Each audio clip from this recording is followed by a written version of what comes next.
मैं आप सबों का स्वागत करता हूँ। मैं कुछ विशेष बातों को आपके बीच में रखना चाहता हूँ, जो कि समझना बहुत ज़रूरी है। जब तक हम लोग नहीं समझेंगे, एक्चुअली वचन का उद्देश्य क्या है, मैं बार-बार बताता हूँ। दूसरा तीमुथी 2 का 15 के अनुसार, जो कि किंग जेम्स बाइबल में जो रेफरेंस लिखा गया है, वो ये लिखा गया है कि सत्य का वचन को भाग करो। जब आप भाग करेंगे, तब आप सच्चाई को समझने पाएंगे और तब आप जानने पाएंगे कि यहूदी लोगों के लिए अलग बातें रखा गया था, अन्य जाति के लिए अलग रखा गया था। तब आप समझेंगे। तो जो अन्य जाति है, वो लोग प्रभु को मानते तो हैं, पर वो सच्चाई जानना खोजते नहीं है। इसीलिए कुछ बातों को मैं आप लोगों के बीच में रखता हूं। मत्ती रचित सुसमाचार उसका 9 अध्याय 10 से अगर हम लोग देखेंगे 13 तक। मत्ती रचित सुसमाचार 9 अध्याय 10 से 13 तक। जब वो घर में भोजन करने के लिए बैठा, तो बहुत से महसूल लेने वाले और पापी आकर यीशु और उसके चेलों के साथ खाने बैठे। ये देखकर फरीसियों ने उसके चेलों से कहा, तुम्हारा गुरु महसूल लेने वाले और पापियों के साथ क्यों खाता है? ये सुनकर यीशु ने उससे कहा, वो भले चंगे के लिए नहीं, परंतु बीमारों के लिए आवश्यक है। तो इसीलिए तुम जाकर इसका अर्थ सीख लो। मैं बलिदान नहीं, परंतु दया चाहता हूं, क्योंकि मैं धर्मियों को नहीं, परंतु पापियों को बुलाने आया हूं। अगर उसी का और एक सुसमाचार में देखेंगे, मरकुस 2 अध्याय उसका 15 से अगर देखेंगे, 15 से 17 तक। जब वो उसके घर में भोजन करने बैठा, तो बहुत से चुंगी लेने वाले और पापी यीशु और उसके चेलों के साथ भोजन करने बैठे, क्योंकि वो बहुत से थे और उसके पीछे हो लिए थे। शास्त्रियों और फरीसियों ने ये देखकर कि वो तो पापियों और चुंगी लेने वाले के साथ भोजन कर रहा है, उसके चेलों से कहा, वो तो चुंगी लेने वाला और पापियों के साथ खाता पीता है। यीशु ने उनसे कहा, भले चंग को वेदों की आवश्यकता नहीं, परंतु बीमारों को है। मैं धर्मियों को नहीं, परंतु पापियों को बुलाने आया हूं। तो कई बार क्या होता है, ये विषय को जब हम लोग पढ़ते हैं, हम लोग उसको अध्ययन करते हैं, तो तुरंत ही हम लोग सोचते हैं कि यहाँ पर यहूदी और अन्य जाति के बारे में लिखा गया। जो पापी है, जो अधर्मी है, वो अन्य जाति के लिए लिखा गया है। ये बिल्कुल नहीं है, क्योंकि यहाँ पर हम लोग देखेंगे, अगर मत्ती रचित सुसमाचार 15 अध्याय में देखेंगे, 15 का 24 में अगर हम लोग देखते हैं, 15 का 24 में उसने उत्तर दिया, इज़राइल के घराने की खोए हुए भेड़ों को छोड़ मैं किसी के पास नहीं भेजा गया हूं। तो प्रभु यीशु मसीह का जो धरती का सेविकाई था, केवल यहूदी और इजरायली के बीच में था। तो जब इजरायली या यहूदी लोगों के बीच में था, तो हमें समझने की आवश्यकता है कि यहाँ पर यीशु मसीह जिनके साथ खाना पीना खा रहे हैं, वो भी यहूदी लोग ही है, पर वो यहूदियों में भी छोटा समुदाय, अर्थात यहूदी में भी वो एक प्रकार का यहूदी नहीं थे, बड़ा यहूदी और छोटा यहूदी, अर्थात जिनको वो पापी या अधर्मी कहते थे। तो इसी हिसाब से कई बार हम लोग ये सच्चाई को नहीं समझ रहे हैं। तो प्रभु यीशु मसीह बोले कि जो अधर्मी, जो पापी यहूदी है, उनको मैं बचाने आया हूं, उनका धरती का सेविकाई में। तो पर हम लोग जब सुसमाचार पढ़ते हैं, मत्ती, मरकुस, लूका, यूहन्ना, तो हम लोग बोलते हैं कि हम लोग ही पापी और अधर्मी है, और हम लोग नहीं, वो यहूदी लोग में भी, यहूदी और अन्य जाति, बाइबल में 2 समुदाय है, यहूदी और अन्य जाति। अन्य जाति के साथ तो उनका बैठना उठना नहीं है, उनके साथ कोई रिश्ता नहीं है यहूदी लोगों का। पर यहां पर देख रहे हैं प्रभु यीशु मसीह बैठ के जिन यहूदी लोगों के साथ खा रहे थे, उनमें से जो बड़ा जात का यहूदी थे, बड़ा बड़ा कैटेगरी का यहूदी थे, वो यहूदी लोग यीशु मसीह को ये देख रहे थे कि वो छोटा जात का यहूदी लोग के साथ, अर्थात पापी, अर्थात अधर्मी या फिर मसूल लेने वाले यहूदी लोग के साथ वो बैठ के खा रहे, तो उनका विरोध हुआ। तो मेरे कहने का मतलब है कि वहां पर मत्ती, मार्कुस, लूका, यूहन्ना में यहूदी में एकता नहीं है, यहूदी में एक नहीं थे।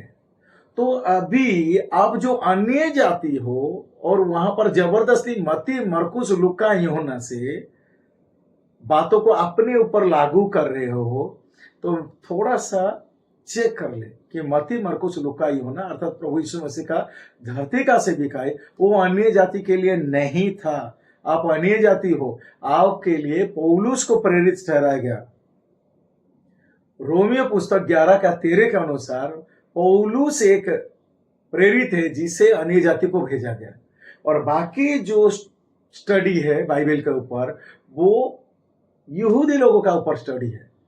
तो इसीलिए प्रभु यीशु मसीह जो यहूदी लोग के साथ खा रहे थे, वो यहूदी गरीब थे, वो यहूदी बीमारी थे। अगर हम लोग वचन को देखेंगे, मत्ती रचित सुसमाचार 10 अध्याय 5 से अगर हम लोग देखेंगे, एक सुंदर सा विषय लिखा गया है। इन 12 को यीशु ने आज्ञा देकर भेजा, अन्य जाति के ओर ना जाना और सामरिया के किसी नगर में प्रवेश न करना। तो अन्य जाति की ओर ना जाना 12 जन को बोला गया। 6 में लिखा गया, परंतु इजराइल के घराने ही के खोए हुए भेड़ों के पास जाना। इजराइल के जो खोए हुए हैं उनके पास जाना, और चलते चलते ये प्रचार करो, स्वर्ग राज्य निकट है। 8 में लिखा गया, बीमारों को चंगा करो, जो यहूदी बीमारी है उसको चंगा करो, मरे हो के जिलाओ, जो यहूदी मरा हुआ है उससे जिलाओ, जो कोढ़िया है शुद्ध करो, जो यहूदी कोढ़ के बीमार में है उससे शुद्ध करो, दुष्टात्मा को निकालो, जो यहूदी दुष्टात्मा ग्रस्त है उसको निकालो, तुमने सतमेत पाया है तुमने सतमेत दो। तो ये चीज को समझने का जरूरत है। चीन चंगाई आश्चर्य कर्म वो यहूदी लोगों के लिए था, और वो यहूदी जो कि छोटा संप्रदाय का था, जो गरीब थे, उन्हीं के लिए दिया गया था। बड़ा संप्रदाय का यहूदी और छोटा संप्रदाय का यहूदी, तो उनमें भी एकता नहीं था। प्रभु यीशु मसीह जब धरती का सेविकाई था, जो बीमार यहूदी थे, जो गरीब यहूदी थे, जो लाचार यहूदी थे, तो उन्हें वो मजबूत करने अर्थात उनको करेक्शन करने के लिए, एक मन करने के लिए आया था। तो वहां पर अन्य जाति के बारे में कोई भी विषय नहीं है, पर अन्य जाति मत्ती, मरकुस, लूका, यूहन्ना से पढ़ते हैं और बोलते हैं कि नहीं, यीशु मसीह पापी लोगों के साथ खाना खाता था, बीमारों लोग के नहीं। जो पापी के साथ वो खाना खा रहे थे वो पापी, वो यहूदी लोग थे, वो अधर्मी यहूदी लोग थे। तो धरती का सेविकाई में यीशु मसीह किसी से वो अन्य जाति से संपर्क नहीं रखे थे। पर मत्ती 15 अध्याय में अगर देखेंगे, जो कनानी महिला है उसका 21 से लेकर अगर 27 तक देखेंगे, तो वहां पर लिखा गया है, जो मत्ती 15 अध्याय में, कि वो कनानी स्त्री, वो अन्य जाति का था, वो यीशु मसीह से बात करना चाहता था। यीशु मसीह बात तक नहीं कर रहे थे। वो बहुत रिक्वेस्ट किया कि मेरा बेटी को दुष्टात्मा लगा है, चंगाई दे दीजिए। तो प्रभु यीशु ने कहा कि बच्चों का खाना कुत्ते लोग को मत दो। तो अर्थात वो अन्य जाति को एक जानवर के तरह वहां पर मूल्यांकन किया गया है। तो इसी हिसाब से जो प्रभु में है, जो आ रहे हैं, जो है, इसीलिए वचन को सही से समझे। हो सकता है मेरा वचन आपको अजीब लग सकता है, आपको बहुत सारा कंफ्यूजन कर सकता है, पर मेरे प्रियो, मेरा जो प्रीवियस वीडियो है उस वीडियो को थोड़ा देखो, जानो, तब आप समझोगे। तो इसीलिए जो बड़ा जात का बड़ा समुदाय का यहूदी छोटा समुदाय यहूदी को वो पापी, लाचार और गरीब सोचते थे, और उनके साथ जब प्रभु यीशु मसीह बैठते थे, उठते थे या खाता थे, तो उनका विरोध होता था। तो ये दो यहूदी, जो गरीब, जो निचले स्तर का यहूदी और ऊंचे स्तर का यहूदी का संघर्ष में यीशु मसीह निचले स्तर का यहूदी लोगों के साथ जब समय देते थे, उनको चंगाई करते थे, उनको उपदेशक देते थे, उनके लिए परमेश्वर का योजनाओं को बात करते थे तो उनका विरोध होता था। तो वहां पर अन्य जाति के बारे में कुछ लिखा नहीं गया है। तो इसलिए जो अन्य जाति है वहां पर केवल पौलुस को वो खड़े करते हैं, पौलुस तुम जाओ अभी अन्य जाति के पास जाओ और अन्य जाति को ईश्वर के बारे में बताओ। तो इसलिए मेरे प्रियो, तो आप जो मती मार्किस लूका यूहन्ना से जो आप उड़ाऊ पुत्र का सुन रहे हैं, वो उड़ाऊ पुत्र वो यहूदी का स्टोरी है। पर यहां पर हम लोग उड़ाऊ पुत्र का बात में भी हम लोग खुद अन्य जाति हम लोग महसूस करते कि वो हमारे लिए लिखा गया है। नहीं, ऐसा कुछ नहीं है, कोई भी प्रबंध नहीं था। क्योंकि अगर हम लोग देखेंगे इफिसियो पुस्तक में, इसको समझना बहुत जरूरी है। पौलुस क्या कहते हैं इफिसियो 2 अध्याय उसका 11-12 में, इस कारण स्मरण करो तुम जो शारीरिक रीति से अन्य जाति हो और जो लोग शरीर में हाथों की किए हुए खतनों से खातने वाले कहलाते हैं, वो तुमको खातना रहित कहते हैं। क्योंकि तुम इस प्रकार के, तुम यहूदी नहीं हो, तुम लोग खातना रहित हो। पर आज का जो मेरा विषय था, जो उच्च जात का यहूदी वो भी खातना कर रहे थे, वो निचले स्तर का जो यहूदी है वो भी खातना कर रहे थे। ये टोटल यहूदी खातना है, पर उनमें ऊपर नीचे वाला बात था। पर यीशु मसीह वो जो गरीब यहूदी था, जो लाचार था, जो परेशान था, उन्हीं के घर में जाते थे, उन्हीं के साथ देते थे, तो उनका विरोध होता था। पर जो अन्य जाति है, यहां पर लिखा गया कि वो खातना रहित उन्हें कहा जाता है। 12 में, तुम लोग उस समय मसीह से अलग और इसराइल के प्रजा के से अलग किए हुए और प्रतिज्ञा के बचाव के भागीना थे और आशाहीन और जगत में ईश्वर रहित थे। तो वो जब तक पौलुस को खड़ा नहीं किया गया तब तक सारा चीज यहूदी लोगों के बीच में हो रहा था।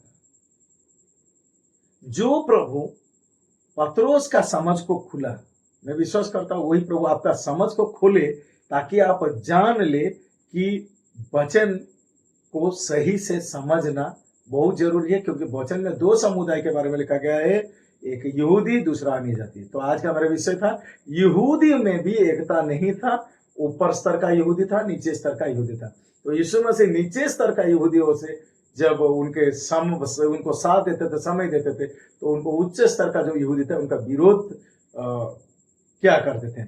इसीलिए जो नीचे स्तर का यहूदी वो अन्य जाति नहीं थे। इसलिए जो बातें मत्ती मार्कुस लूका यूहन्ना में लिखा गया है, वो निचले स्तर का यहूदी जो है वो समझे ये बात को कि एक्चुअली परमेश्वर का योजना क्या है, उनके लिए लिखा गया था। वो अन्य जाति के लिए नहीं लिखा गया। अन्य जाति के लिए रोमी से फिलमोन तक लिखा गया है और वो पौलुस लिखता है अन्य जाति के लिए। इसीलिए मैं विश्वास करता हूं कि आप ये समझेंगे और उस प्रभु आपका समझ को खोल दे। धन्यवाद।